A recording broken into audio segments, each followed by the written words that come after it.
Hey, what's going on, guys? It is day 3 of Living Dead Con here in the Monroeville Mall. We're going to be packing up pretty soon and heading home, but I kind of wanted to just give an update on what's been going on since yesterday. Going to take a walk out into the mall real quick and check out what that looks like. We're in Hall A. There's like 4 different halls here in the mall. So this is where Dawn of the Dead was made, you know? There's the motorcycle that they drove around in the mall and stuff like that. Down below here, they're doing some Q&As. I don't know if you can hear me very well, but down there is Ken Foree and the Leatherface from Texas Chainsaw 3.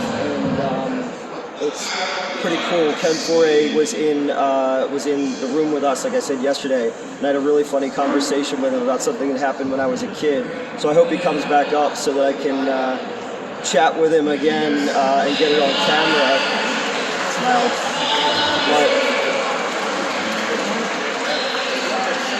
Yeah, man, the mall where Dawn of the Dead was shot. So pretty fucking cool. I'm exhausted because I did an interview with a guy who I'm friends with online, and we never actually met in person. So we talked yesterday for like 2.5 hours for his podcast, and we did it in the parking lot of this crappy hotel that we were staying in because everything else in town was completely sold out.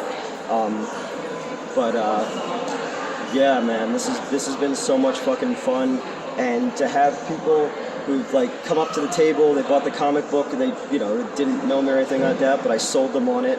And talking to other filmmakers, this one dude who made a really fucking good movie, he's from the Finger Lakes in New York.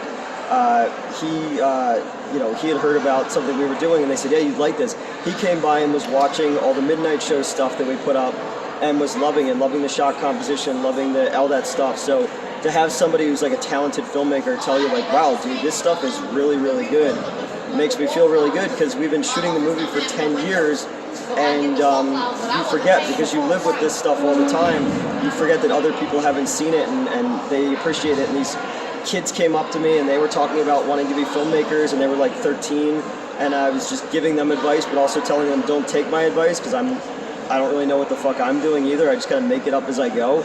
But this weekend has been such a blast, so fucking cool to be around so many talented people and here in this mall, and it just fills me with like, dude, let's make more stuff. Let's just keep making comics. And people, I've already sold over 100 some odd copies of the comic between the 2 conventions.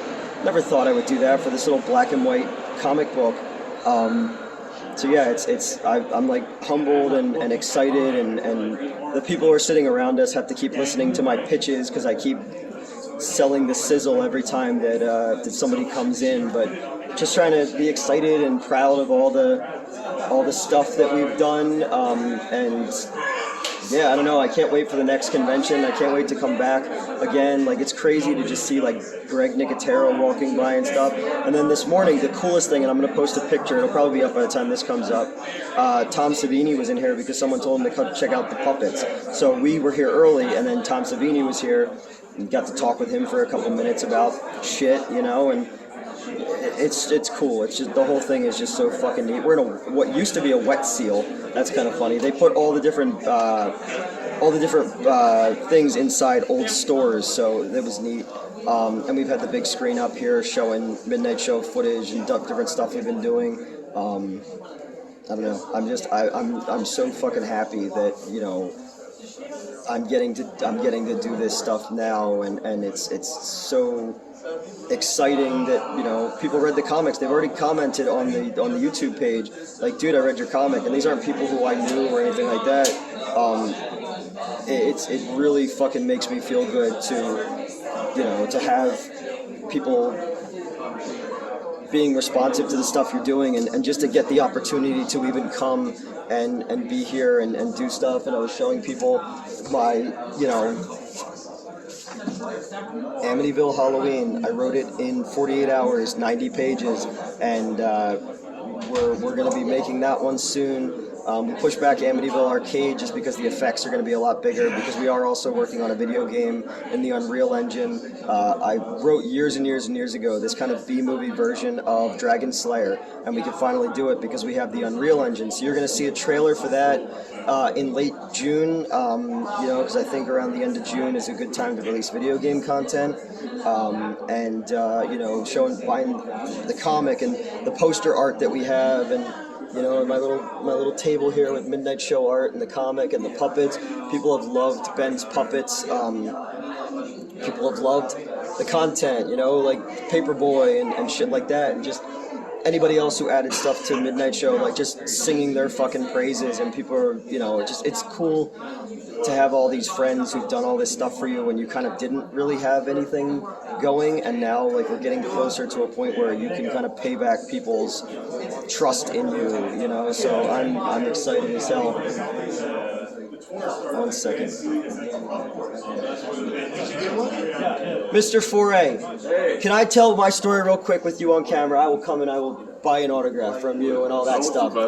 So, this is Mr. Ken Foree right here. Hold on, let me turn this here so we can see him. Okay. So I was telling you the story yesterday. When I was a little kid, I was 6 years old, my aunt and uncle showed me Dawn of the Dead because at the beginning takes place in Philadelphia.